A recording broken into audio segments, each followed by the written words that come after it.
Hello. My name's Andre. I'm the founder and CEO of Border0, and today we're going to talk about the Border0 connector, also known as the superhero for managing dynamic infrastructure. So let's take a look at what that looks like. So today, more and more of us are using dynamic infrastructure, ephemeral infrastructure, just-in-time access to infrastructure. And in this blog and this video, we'll take a look at what Border0 can do to make sure that folks have access to the right servers at the right time, even if this is all sort of dynamic. And so this is a typical picture of what a deployment, set of deployments may look like today. So this is a picture of an Amazon example, but it could be on-prem on your OpenStack or Kubernetes cluster or Google or whatever. It's all very similar.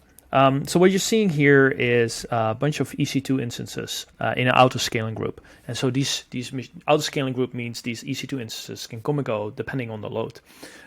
Similarly, you can use something like Terraform or CloudFormation to bring up machines as they are needed.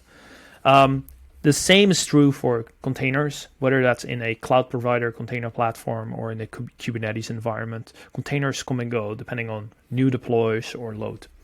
And there's even folks that are now deploying database instances depending on what's needed. And so they're using Terraform or CloudFormation or other types of infrastructure as code tools to define the infrastructure. So that's super powerful, but that leaves you with some challenges, right? So if all this infrastructure comes and goes, how do you know what is out there? And how do you still very fine-grained define who has access to what? And that's where the Border0 connector comes in. It's a tool that allows you to specifically define who has access to what based typically on tags or labels or whatever other type of automation you have in place. So the Border0 connector is a piece of infrastructure or a piece of code that runs in your infrastructure and can quickly and easily discover all of your resources based on tags or labels. So we can integrate with, for example, the EC2 API and find all the EC2 instances with a particular tag and automatically make that available to the users that you want it to be available to. We can do the same for containers. So whether that's on a Docker host or a Kubernetes API, we subscribe to the API, find all the containers or pods with a particular label, and automatically make them available to the right users.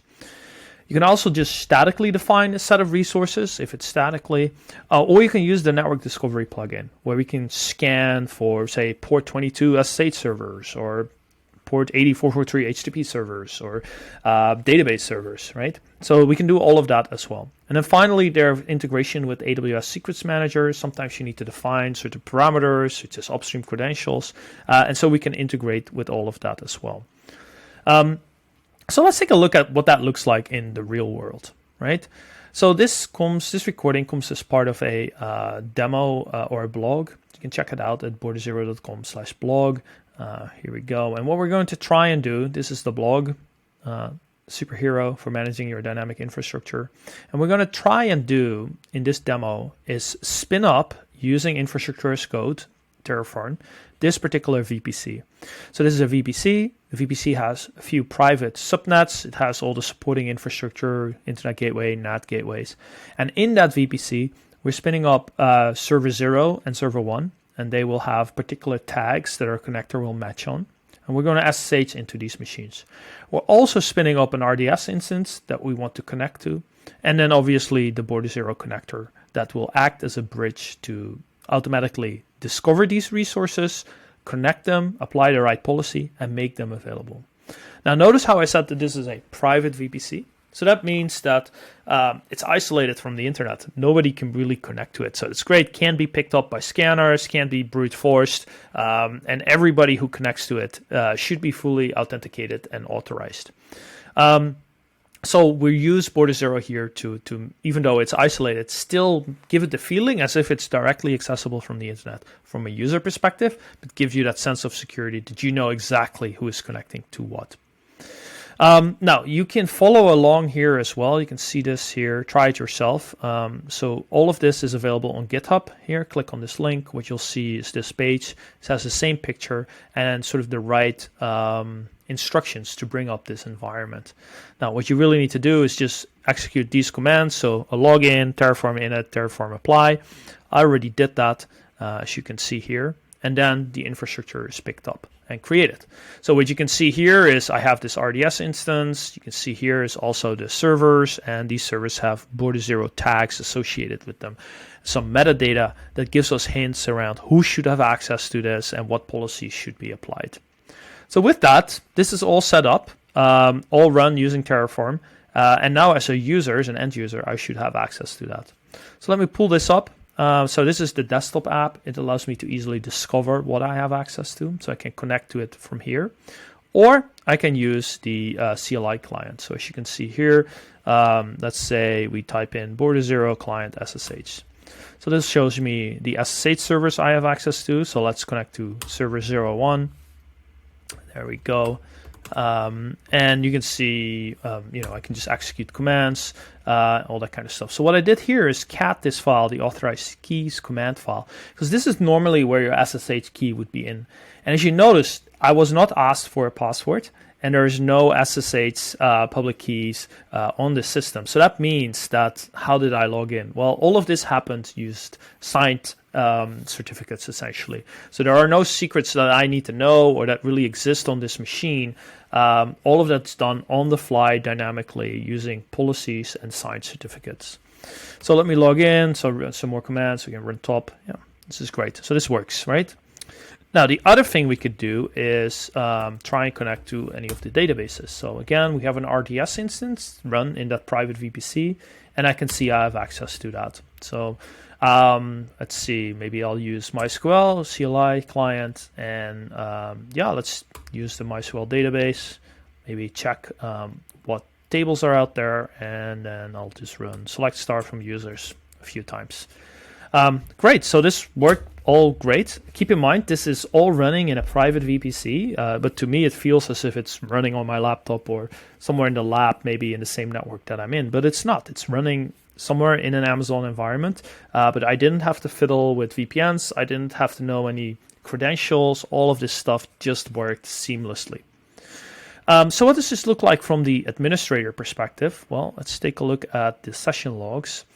So there's two new sessions. One of them was this SSH session. So you can see exactly who connected to what resource from where and what they were doing. And what they were doing can be seen by just replaying the video. So I think we were catting a file. We saw there were no credentials in there or no signed keys or public keys. And we were executing the top command. So pretty powerful. You can literally watch back as a movie what happened. The other thing we were doing was connecting to the database, and we see that too. So we see a database connection from me at exactly what time, and we can also replay that. And we can just do a dump of all the commands that I did. And we did something like use MySQL, show databases, show tables, select star from users a few times. So we can see exactly what happened here sort of as a user. And so the administrator knows exactly what happened.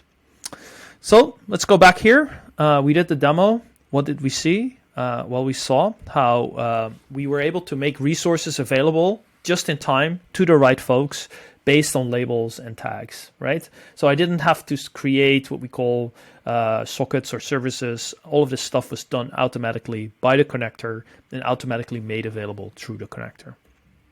So why is this powerful? Well, for the administrator or InfoSec person, this is great because it automatically detected all the services available and made them available to the right folks. I can see exactly what resources are available to whom and who has access to them. And I can see exactly who accessed what resource and what they did.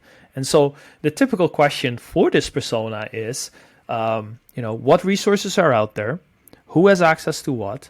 Who is accessing what? And what are they doing? So we can really help answer those questions in a very easy way. And it allows you to sort of still do all your automation and infrastructure as code and all that kind of stuff. And on the other side, we have the end user, the engineer, the support person, the SRE person, the software engineer, and they need to access these resources. And the last thing we want to do is create more friction for them. So what we saw here is that it's very easy for them to find all the resources they have access to. Imagine you get paged in the middle of the night. You just need a list of all your servers. This shows up. And the list shows up depending on who you are, on the context, time of day, etc., where you're coming from. We also saw I was able to log into these servers really easily using SSH or databases, or we didn't look at HTTP use cases, but they are there as well. And all I needed was my SSO credentials. Never was I asked for server credentials. So that means there's nothing to lose, there's nothing to steal. Onboarding, offboarding will be super smooth. And similarly, even though everything ran in a private VPC, I didn't have to use a VPN. There was no more jumping on and off VPN depending on what environment I was connecting to, what cloud provider or what region. So hopefully this resonated. If you're into automation, infrastructure as code, hopefully this is a great thing for you to play with. Give it a try. Let us know how it goes. We'd love to work with you. And yeah, have a great day. Have fun. Happy hacking.